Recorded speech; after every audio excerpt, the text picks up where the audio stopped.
مشاهدي الأفاضل، أسعد الله أوقاتكم أينما كنتم بكل خير. أحييكم وأقدم نشرة أخبار المساء من الفضائية الإريترية والمستهل بالعناوين.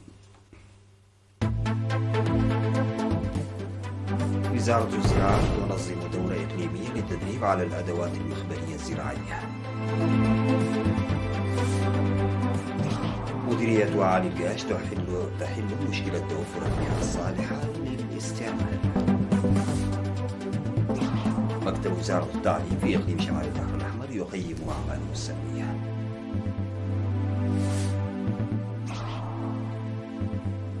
مصر تقترح هدنة اليومين في غزة لإفساح المجال أمام وقف كامل لإطلاق النار. كوريا الشمالية تهدد سيول إذا قررت اختراق سيارة أجواءها. الغارات الدفيئة تتراكم بشكل أسرع من أي وقت مضى خلال الوجود البشري. السلام عليكم ورحمة الله. عقدت دورة تدريبية إقليمية في أسمر في الفترة من 14 إلى 25 من أكتوبر بالتعاون مع وزارة الزراعة والوكالة الدولية للطاقة الذرية ضمن الجهود المبذولة لمكافحة الأمراض المتفشية وامتلاك معامل خبرية متكاملة لتحديد ودراسة الأمراض التي تستهدف الحيوانات والنباتات. وأفاد مكتب العلاقات العامة بوزارة الزراعة أن من شاركوا في التدريب الذي استمر لأسبوعين متخصصين مخبريين من إريتريا وبنين وجمهورية إفريقيا الوسطى وسوازيلاند وليبيا وملاوي وموريتانيا وموريشيوس وسيراليون وسيشل. وسيساعد البرنامج على تبادل الخبرات من خلال العمل مع الدول الشريكة للقضاء على أمراض الماشية والمحاصيل وزيادة الإنتاج. وأوضح مستشار وزارة الزراعة ورئيس السيد قاسي الحاجة إلى بذل جهود القدرات المعملية العلمية للدول النامية وضمان صناعة الثروة الحيوانية الآمنة. وشمل التدريب النظري والعملي أهمية صيانة معدات المختبرات وتحدياتها واستخدام الشبكات وصيانتها والطاقة الشمسية واستخدام الكهرباء والسلامة وطرق التحكم الزمنية في معدات المختبرات واستخدام وصيانة المبردات. وذكر الدكتور هيرمان أونغر أحد منسقي التدريب أن هناك مشاكل في معظم الدول فيما يتعلق باستبدال وإصلاح معدات المختبرات، وأن إريتريا تمتلك مختبر متكامل، وبهذا ستستفيد إريتريا من هذا التدريب بتمكنها من صيانة الأدوات بفضل هذه الدورة. وأفاد المشاركون القادمون من موريتانيا وسيشل مدى استفادتهم العلمية واكتسابهم من الخبرات في الفترة التي قضوها في إريتريا. وكذا وزير الزراعة السيد رفعين نبره في كلمته الختامية أن تطوير المعدات المخبرية وصيانتها عند الحاجة بطريقة علمية تحفظ فعالية الأدوات المستقبلية وسلامة العاملين بها من أخطاء أمر ضروري لضمان صحة وسلامة الماشية والمحاصيل. أفاد مدير مديرية أعالي القاش السيد قدي ستيفانوس أنه تم إنشاء 4 سدود و11 خزانا للمياه ضمن الجهود التي تبذل لحل مشكلة توفر المياه الصالحة للاستعمال. وأوضح السيد قدي أنه تم إنشاء 3 سدود جديدة في أيتربة وششبيت وبركته، وبدء خدمات مشروع بوكو لمياه الشرب وحفر بئر في أوغارو، ويتم العمل لتجهيز نظام الطاقة الشمسية لها وبئر آخر في أيترا في الشهور الماضية لهذا العام. كما يتم التجهيز لحل مشاكل توفر المياه في مايشيغلي وعركوب وبيلينايو وأنتوري. وأضاف مدير ضاحية شلالو السيد عقباي باريا ميكائيل بدوره أن البنية التحتية التي يتم إنشاءها في المديرية زادت من مستوى المياه الجوفية، كما مكنت المواطنين والماشية من تلقي مياه صالحة للشرب بدلا من تلك غير الصحية التي كانوا يتلقوها بعد قطع مسافات كبيرة، مما يسهم في ضمان صحة المواطنين العامة. وأكد السيد عقباي باهتمام إدارة الضاحية بإدارة الاستعمال الآمن للخزانات المتوفرة نظرا إلى الوجود الكبير للمواشي في ضاحيتهم، بالإضافة إلى التخطيط لإنشاء حواجز في مسار السيول لحجز التربة قبل سير المياه نحو السدود والحواجز. عقد مكتب وزارة التعليم في إقليم شمال البحر الأحمر اجتماعا حضره مدراء المديريات بالإقليم ومدراء المدارس والإداريين بها والمرشدين بمصوع يوم 22 من أكتوبر لاستعراض أنشطة عملية التعليم والتعلم للعام الدراسي 2023-2024. وأوضح مسؤول المكتب الأستاذ رشيد محمد عثمان أنه تم القيام بعمل مشجع لضمان المشاركة المتساوية في المقاعد الدراسية، كما تم إجراء إصلاحات في بعض المدارس بمبادرة المواطنين وتعاون شركاء العمل. وتم النقاش في محتويات التقارير التي عرضت حول الأعمال المنجزة من مرحلة الروضة وحتى المراحل الثانوية، ومساهمة المجتمع في عملية التعليم والتعلم، والجوانب الإدارية والمهنية وتقدمها إلى جانب الأنشطة الثقافية والرياضية. وقدم في التقارير بلوغ نسبة النجاح 90% في المرحلة الابتدائية، و78% في المرحلة المتوسطة، و80% في المرحلة الثانوية.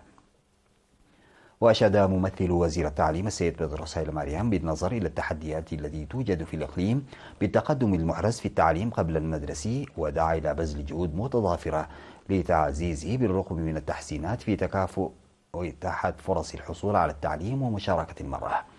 وذكر المدير التنفيذي العام في إدارة إقليم شمال البحر الأحمر السيد كبرام عند ميكائيل أن الجهود المبذولة لتعزيز جودة التعليم والمشاركة وإحداث التغيير النوعي لا تنجح إلا بمشاركة المجتمع بشكل عام وأولياء الأمور بشكل خاص. وأوصى المشاركون في الختام بإيجاد حلول لمشاكل البنية التحتية في المدارس بالتعاون مع اللجان ومعالجة النقص في معلمي لغة الأم، وتعزيز برامج تنمية الموارد البشرية ومعالجة النقص في الكتب المدرسية للغة الأم.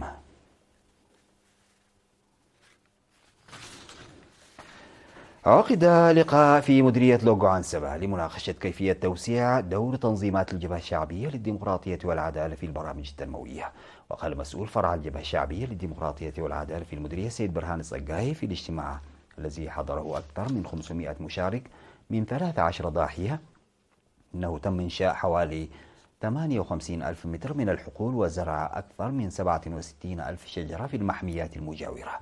وقال إنه تم إصلاح المحميات المحظورة على بعد كيلومترات من الطرق الترابية وتقديم مساعدات مالية بلغت نحو 67 ألف نقفة لمساعدة أسر الشهداء والأنشطة الزراعية.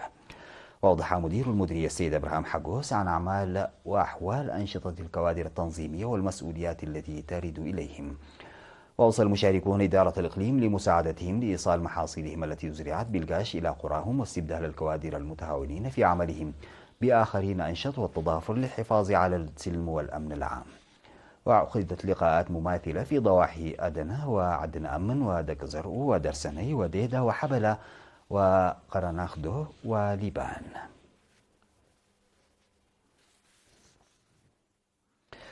يشيد في قادم بمديرية دكة محري سد سعة أكثر من 2 متر مكعب من المياه بتضافر جهود إدارة الإقليم الجنوبي وشركة عد هلو للإنشاءات ووحدات قوات الدفاع.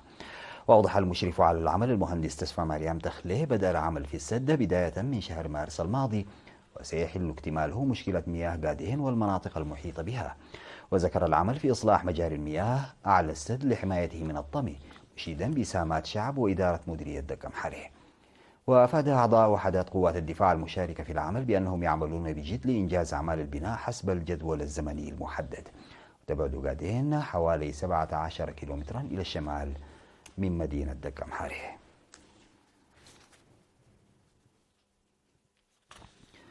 دعا مكتب الضرائب في الإقليم الأوسط دافعي الضرائب لتقديم بيانات الضريبية الصحيحة ودفع المستحقات الضريبية عليهم في أوانه. وقال إن الضرائب قسمة على 3 أجزاء بموجب المرسوم رقم 62 لعام 1994، وتدفع من شهر يناير وحتى إبريل حسب مستوياتها. المستوى الأول من 1,000,000 نقفة فما أكثر، والمستوى الثاني من 200,000 نقفة وحتى 1,000,000 نقفة، والمستوى الثالث حتى 200,000 نقفة. وأشار إلى وجود 65,000 إلى 70,000 دافع ضرائب في الإقليم الأوسط. وذكر بأن الناشطين في مواقع التواصل الاجتماعي لم يكونوا يدفعون الضرائب حتى الآن، وقد تم تجهيز استبيان خاص بهم مناديا لدفع الضريبة المستحقة عليهم بتقديم بيانات حول دخلهم. أفادت الأنباء الواردة من وكالة الأنباء الإريترية إسهام المدارس التي توسعت لتشمل المراحل المتوسطة في مشاركة الإناث التعليمية. وأوضحت الطالبات اللواتي يتابعن دراستهن في مدارس دونغول العلاي وتحتاي أن توسع المدارس التي كانت تقتصر على المرحلة الابتدائية لتشمل المرحلة المتوسطة مكنهن من مواصلة دراستهن الأكاديمية، بالإشارة إلى أن إخواتهن كن يضطررن لمقاطعة الدراسة بسبب بعد المسافات التي كان يتوجب عليهن قطعها لتلقي الدراسة في المرحلة المتوسطة.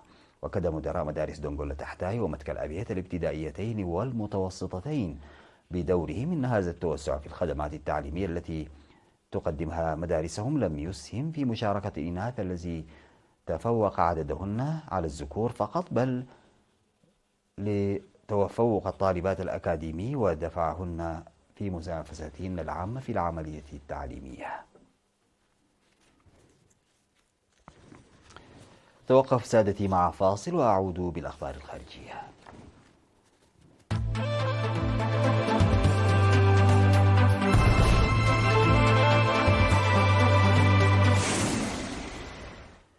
قدم الرئيس المصري عبد الفتاح السيسي مقترحا جديدا لوقف إطلاق النار في غزة ليومين مقابل الإفراج عن 4 رهائن إسرائيليين وبعض الأسرى الفلسطينيين من أجل إفساح المجال أمام وقف كامل للحرب الدامية المستمرة بين إسرائيل وحماس منذ أكثر من عام.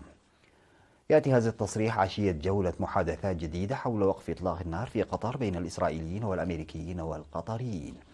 واقترح السيسي الذي تعد بلاده إحدى دول الوساطة لوقف الحرب وقفا لإطلاق النار لمدة يومين يتم تبادل 4 رهائن مع بعض الأسرى الموجودين في السجون الإسرائيلية، ثم خلال 10 أيام يتم التفاوض على استكمال الإجراءات في القطاع وصولا لإيقاف كامل لإطلاق النار وإدخال المساعدات. ولم يذكر ما إذا كانت الخطة قد عرضت رسميا على إسرائيل أو حماس. وتتوسط مصر إلى جانب قطر والولايات المتحدة منذ أشهر في محادثات غير مباشرة لوقف إطلاق النار دون تحقيق نجاح يذكر. ذكرت وسائل الإعلام الرسمية أن وزارة الدفاع الكورية الشمالية فككت وحدة التحكم من بقايا طائرة بلا طيار معادية محطمة وحللت خطتها للطيران وسجلها.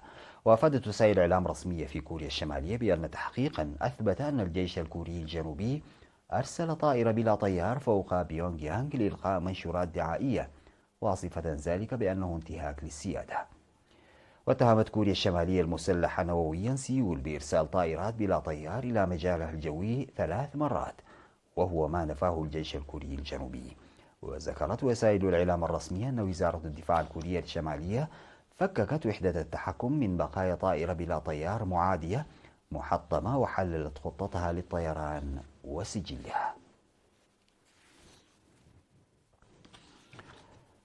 قالت المنظمة العالمية للأرصاد الجوية إن الغازات الدفيئة تراكمت في الغلاف الجوي بشكل أسرع من أي وقت مضى خلال الوجود البشري على مدى العقدين الماضيين. وقالت هيئة مراقبة الطقس التابعة للأمم المتحدة في دفئاتها السنوية إن تركيزات ثاني أكسيد الكربون وصلت إلى مستوى مرتفع جديد بلغ 420 جزءا في المليون العام الماضي، بزيادة 2.3 جزء في المليون عن العام السابق، كما ارتفعت بنسبة 11.4% خلال 20 عاما فقط.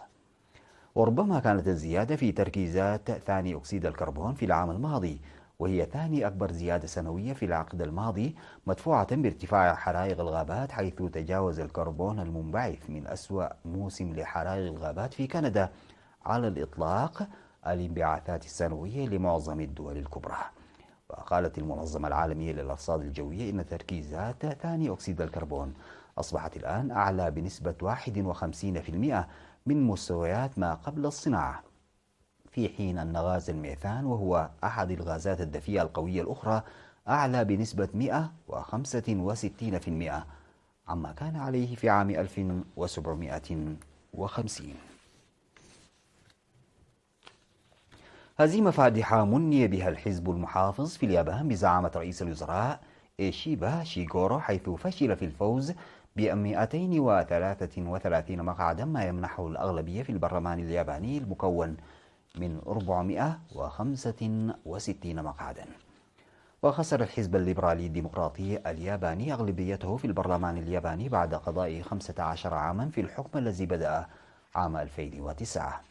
وأعلنت شبكة تلفزيونية أن الائتلاف الحاكم سيفقد أغلبيته بعد أن فشل في الوصول إلى 233 مقعدا، حيث حصل على 181 مقعد ولا يزال يتعين عليه الفوز ب68 مقعدا آخر. وتتمثل إحدى الطرق التي يمكن للائتلاف الحاكم من خلالها زيادة قوته نسبيا في إعادة النواب الذين أصبحوا مستقلين، ولكن هذا ليس مضمونا لمنحه الأغلبية. في ختام هذه النشرة فيما يلي تذكير بالعناوين.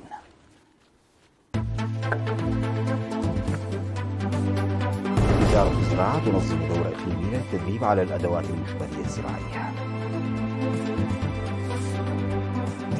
مديرية عالي القاش تحل مشكلة توفر المياه الصالحة للاستعمال. مكتب وزارة التعليم في إقليم شمال البحر الأحمر يقيم أعماله السنوية.